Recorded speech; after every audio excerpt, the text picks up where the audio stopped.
Welcome back to our channel. In today's video, we will guide you through the steps to delete a drive partition on Windows 10. Removing a partition can help you manage your storage space more efficiently. Let's get started.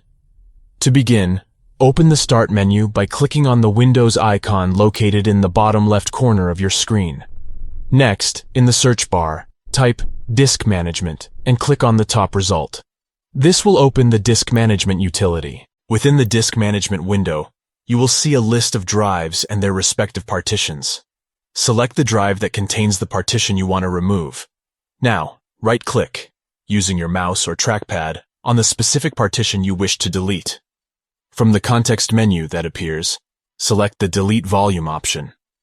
A warning message will pop up, informing you that all data on the partition will be erased. Take a moment to ensure you have backed up any important files or data from that partition.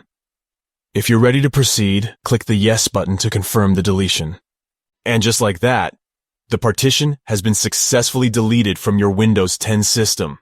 Remember, it's crucial to double-check and ensure that you have selected the correct partition to delete, as this process cannot be undone. Thank you for watching our video. We hope this tutorial was helpful to you. If you have any questions or need further assistance, please feel free to leave a comment below.